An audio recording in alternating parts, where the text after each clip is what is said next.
Good morning. Could you please introduce yourself and tell us which office you're running for? Yes, I'm Commissioner Mark Shull, running for re-election in Clackamas County Commission, Position 4. Now, can you tell me what you did professionally before you were a Clackamas County Commissioner? Yes, I'd be happy to. Going back to my college days, I was worked for a helicopter logging company to work my way through college. Uh, After college, I was commissioned in the Marine Corps and spent 25 years of military service. And in there, I had 10 years of running a business called Shull Design and Development, where I designed and built custom homes in the greater Portland area. Now, can you tell me about some of your accomplishments as Clackamas County Commissioner? Okay, well, I've been a commissioner now for 3 years and 10 months. And I would say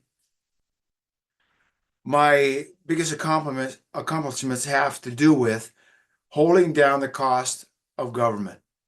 Especially in executive session, I'm constantly looking at what we can do to save money. I often work with the other commissioners to try to ensure we don't get involved in projects that are going to be expensive, that we can't pay for, that the people of the Clackamas County don't really need. And so overall, I don't know the exact amount, but I would say that one of my biggest accomplishments has been keeping the cost of government down in Clackamas County and trying to eliminate as many functions that are not necessary as possible. Also, we did a lot of work to fight the idea to toll I-205. From the very beginning, I said, no, I will not tolerate tolling on I-205. And so luckily for the people of Oregon, the governor put a pause on that, but I'm sure it's going to come back. So we'll continue to fight tolling. I've insisted that the governor and ODOT look at other ways to fund that highway improvement. And also, I've asked the governor to have an audit done on ODOT. We want to know where the money is before ODOT comes out and asks for another tax or tolling, God forbid. We want to know where the money is. And I maintain that in a state biennium budget of $121.7 billion, $6.7 billion of that is to be used by ODOT. That somewhere in there, they can adjust their priorities and come up with a $450 million that we need to widen I-205 without tolling the people. And the estimate, Alex, on the cost of tolling, if you were to go from, say, Happy Valley to Wilsonville and back on I-205, 5 days a week, 50 weeks out of the year, your tolling bill would be $2,400. So I'll continue to fight that. I'll continue to do what we can to utilize the money we're getting mostly from the federal government and the state on supportive housing. We can continue to work on this terrible problem of homelessness. We're making headway in Clackamas County, but on homelessness, the big problem is decisions emanating from the federal government on the border. Those drugs come up to Clackamas County in just 24 hours after crossing the border. We're having to deal with that. It's very expensive. The other thing too is the state, the people of Oregon, when they passed Measure 110 in 2020, put us in a situation that became unbearable. And the homelessness, the amount of people who were attracted to Oregon, who came here simply because of the lax laws on drugs, caused a situation that was almost financially unbearable. We have made headway in Clackamas County, but we still have work to do. So anyway, those are just some of the things I've worked on in the last 3 years. Can you tell me more about Clackamas County and what makes your community special? Well, we have, unlike unlike a lot of the counties in Eastern Oregon that are primarily rural, uh, Clackamas County is geographically located right up next to uh, Multnomah County and the highest density population in the state. So we have urban, suburban, and rural, and a lot of wildlands. We have of our 1.1 million acres, well over half of that is controlled by the U.S. Forest Service, Bureau of Land Management, Oregon Department of Forestry. We have some 1,400 miles of road that Clackamas County is responsible for maintaining. Uh, you might be surprised to hear that our budget this year is pushing $2 billion. A lot of that is federal grants that come into the county for disbursement to nonprofits that are dealing with uh, supportive housing, mental health, and healthcare. Um, and so that's kind of a big picture on the county. We struggle in Clackamas County with trying to solve our housing issue. We're in need of thousands of new homes today. If we had them today, to be sold tomorrow if they're affordable. But we're fighting with the restrictive Oregon land use laws and the urban growth boundaries around our cities. So that continues to be a problem. Again, uh, something that it needs to be solved by our state legislature. County commissioners can complain about it, but we need to modify state law. And I'm hoping that with the progress we're making on our Sunrise Corridor, which is our primary east-west highway in Clackamas County, we're currently working on phase 2 of it, the planning part of it. And I'm hoping that when that gets completed out to Highway 26, we'll have a situation that a great opportunity for the potential for zoning for housing and employment lands. But so those that's kind of a big picture thing on Clackamas County. But also, you know, we're trying to struggle to find enough industrial lands to attract business, but at the same time, we're fighting the effects of the corporate activity tax that was passed in 2019.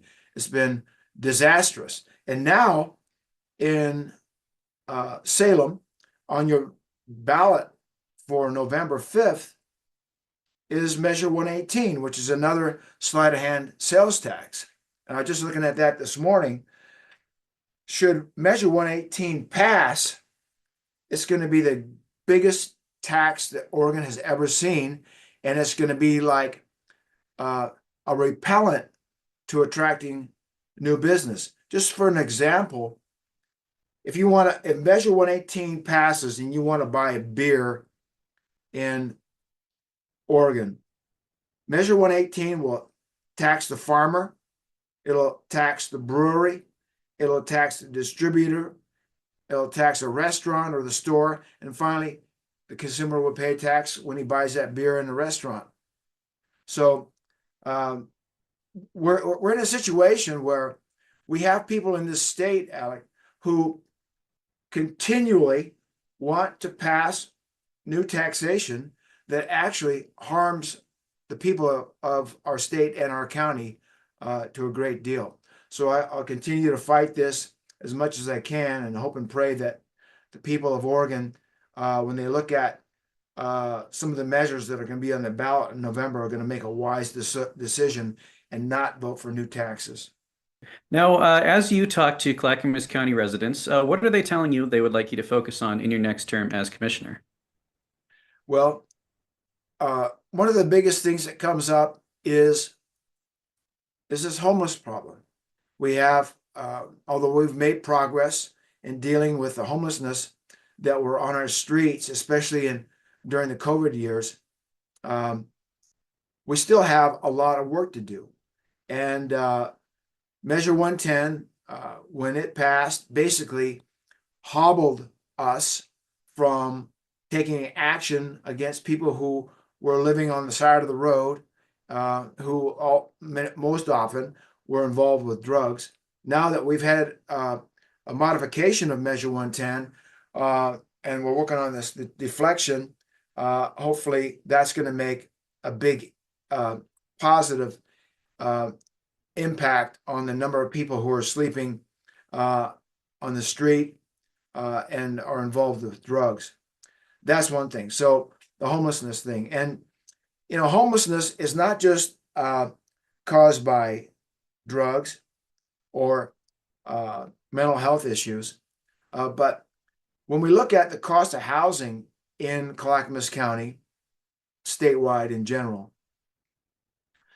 and the cost of rent and the pressure on the economy to keep people employed in good jobs, all these things result in an effect where homelessness is always a threat to people, even people who are working hard and doing the best they can. They don't have a drug problem, they don't have a mental health problem, but it's always a threat. So homelessness, working with the feds to control the border, to crack down on the suppliers of fentanyl that's coming into our area, to work with the state legislature, once again, on modifying state land use laws so that we can open up new residential areas.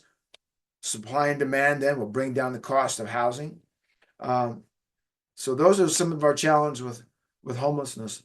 Also, another thing that people in the county talk to me about a lot is they're very concerned about tight family budgets and about maintaining a profit in their small business. And again, that goes back to things like the cat tax, Measure 110, other expensive taxes that we have in Oregon. And the inflation also, especially since the Biden administration took over in January 2021, the inflation has just really made it difficult for families to maintain the status quo where they live and their lifestyle and to pay their bills. So I'm very concerned about that. And again, as a commissioner, I do everything I can to make sure that whatever comes across my desk for my consideration or for a vote, I always look at that and ask myself, if I vote yes, will this make it even more difficult for families to raise those kids, pay for their mortgage, and work towards a good future? And will it also make struggling business have more problems? The other thing is the transportation problem. We're right next to Metro. Part of our county is inside the Metro urban growth boundary. We're part of the city of Portland. A thin strip of that lies inside Clackamas County. And we're always in a battle on transportation. The people of Clackamas County, because we have the highest number of people in the state living in a rural situation. We need roads. We need to be able to move people across the county efficiently when they leave for work in the morning in their car, or they go to work in their business, in their truck or their business vehicle. And so we're fighting the people who say that the transportation system of the future is going to be a mass transit, and we're against the reality that the people in Clackamas County need good roads. They need to rely on their cars. And the thing about it is, as you know, the more rural your county is, the less efficient mass transit becomes, and the more expensive it is to push it out. The only time we ever see anybody in the state even getting close to being in the black when it comes to mass transit is some of the routes in Portland. And in fact, I think in America, one of the few cities that actually runs in the black for their mass transit system is New York City. And that's because they've got a very dense population and it's more conducive to those people to use mass transit. But here in Oregon, our mass transit investments have proven to be very expensive. And again, except for those some of the routes in Portland, the ridership is way down. And so TriMet, our regional mass transit authority, loses money all the time. And I'm talking about big money. So homelessness, the budget, transportation, those are some things I hear about all the time. Next up, can you tell me who your favorite Oregon historical figure is? Well, I would say that my number one favorite Oregonian is or was Chief Joseph of the Nez Perce. And I didn't know a lot about Chief Joseph until about 4 years ago when I ran across a book called Thunder in the Mountains by a guy named Daniel Sharfstein.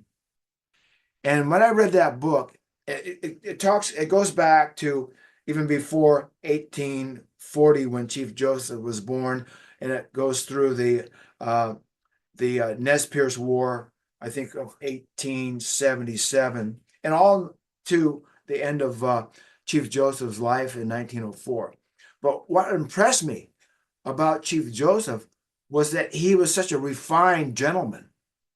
You know, we think of some of the tribes of Oregon prior to the time of Western expansion as being unsophisticated. But what I found about Chief Joseph is he was an extremely sophisticated and intelligent gentleman. And so I encourage anybody to get a chance, read that book by Daniel Sharfstein entitled Thunder in the Mountains. The other Oregonian who I really admire was Senator Mark Hatfield. And he was a Republican like me. He was a military officer like me and a Christian also like me. And so I always felt, you know, going way back in the late 80s, I think late 70s actually, when I first had an interaction with Senator Mark Hatfield. He was a really good guy and very effective politician and a man of conscience. And that's one thing about me as a commissioner, although I'm very conservative. I always look at issues not always from a partisan perspective, but I try to look at it from a well-balanced perspective, taking everything into consideration, and also treating all people of Clackamas County equally without regard to their political affiliation, and just in the end make a well thought out decision based on my conscience, similar to the way Mark Hatfield operated. I'd like to share something with you also. Every job out there, I don't care what the job is, everybody's got a toolbox, and in the toolbox are tools. And as a county commissioner, my toolbox has got 4 tools that I use every day, and I bounce off every issue that comes across my desk. And that is 1, respect for the Constitution as amended. Next tool, protection of the family values, and small business. 3, respect for Judeo-Christian values. That's the basis of our law and the basis of how to get along in society in a effective way.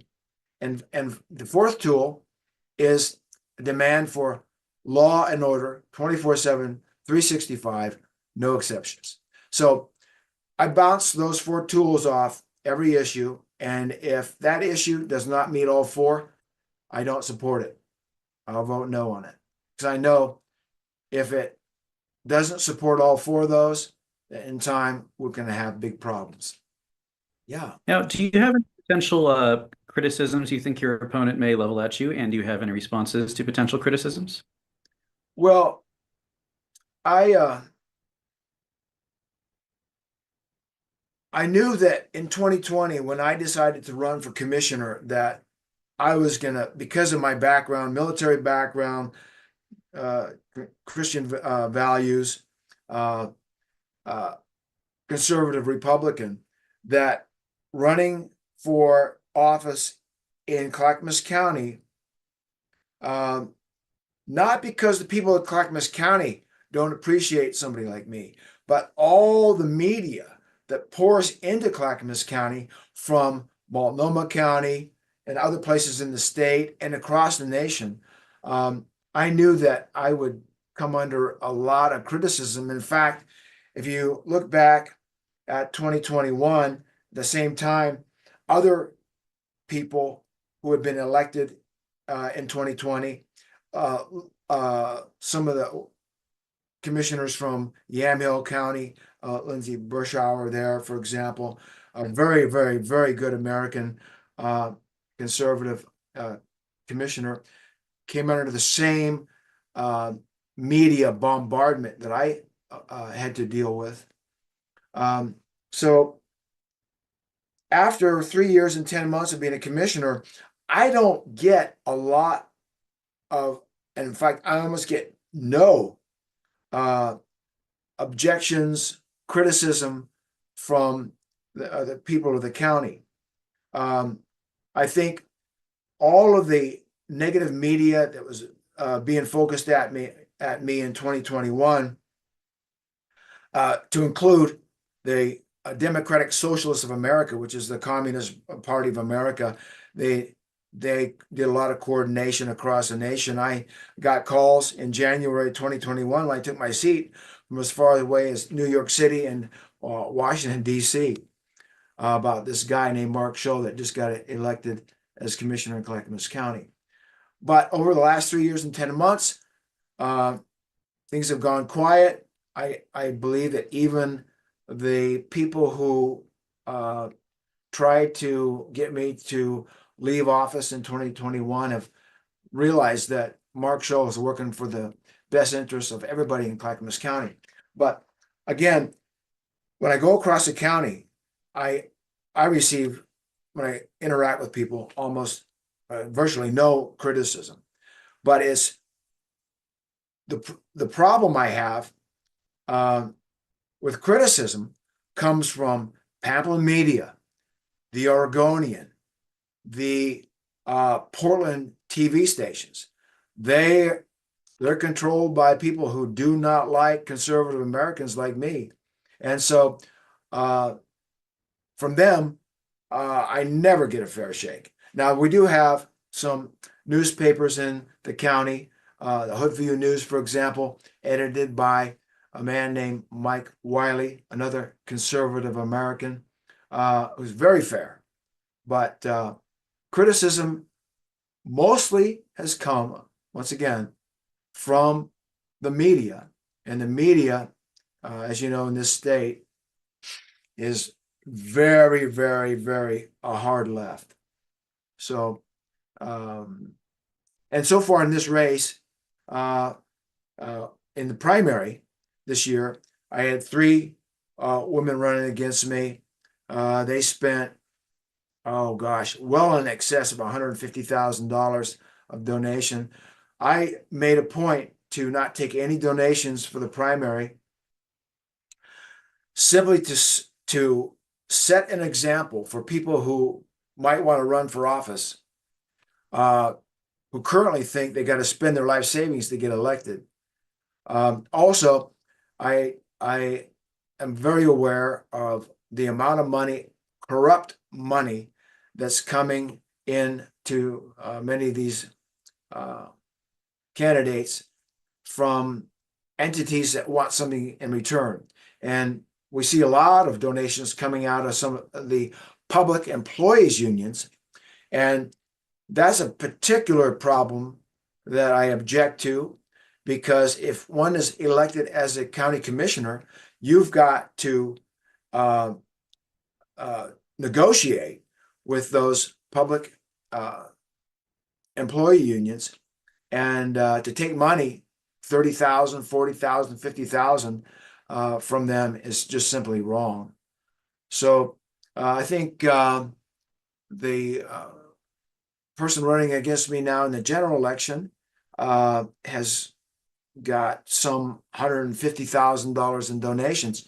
But I've spent just my money, and I'll win this election in November on probably about less than $8,000. And she'll spend $150,000 to try to beat me. But like in the primary, it's not going to work, in my opinion. So uh, that's just some ideas about this general election. Well, next up, it's time for my world famous lightning round. First off, ducks or beavers? Well, I graduated from Oregon State University in 1977, so I'm a Beaver guy.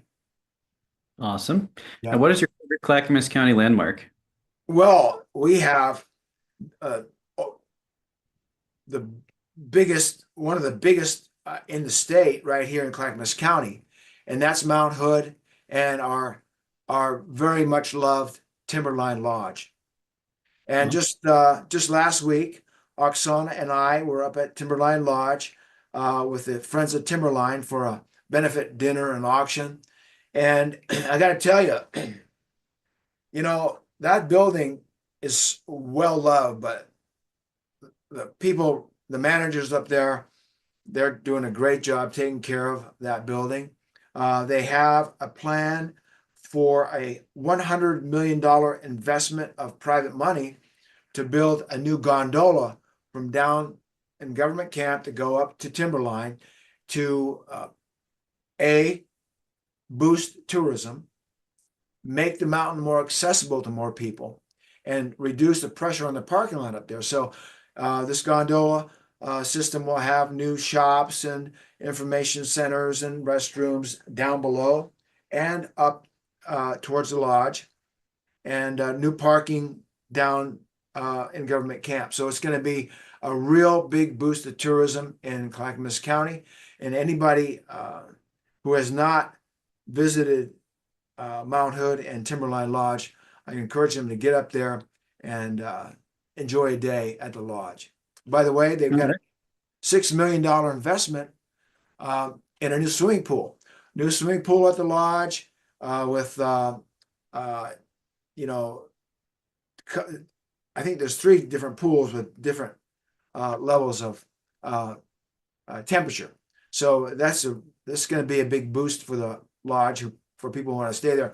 And one more thing I want to mention too, some of our businessmen from the government camp area who run Ski Bowl, they partnered with our friends at Warm Springs at the reservation, and they have rebuilt the Canita Resort.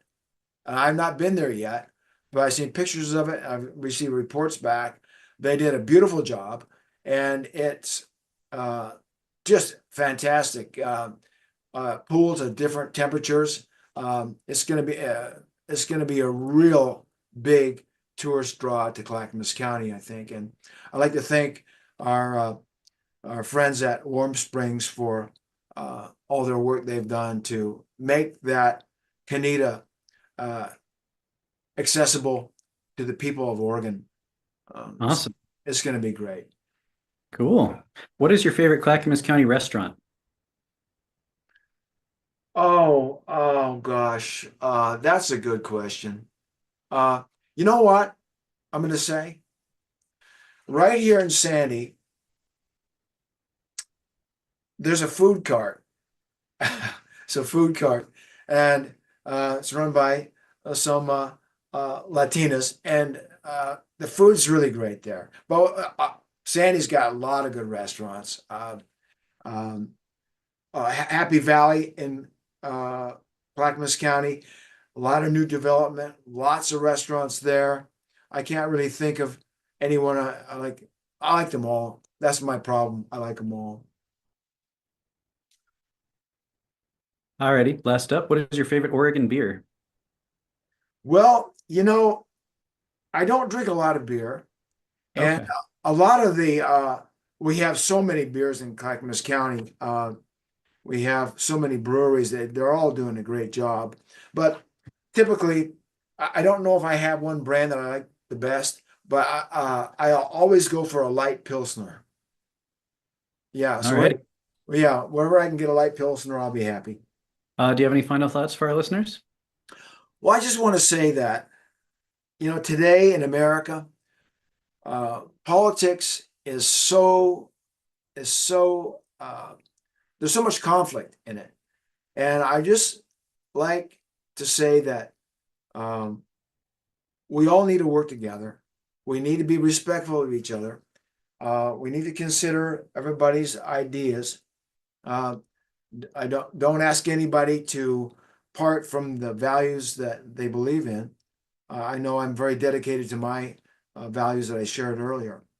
But in Oregon, we need to make sure that we all work together to make decisions today to put together a state in which our kids and our grandkids can grow up in, prosper in, be healthy in, and live in an environment with a lot less tension that we see today. So that's my hope. Alrighty, thank you so much for your time.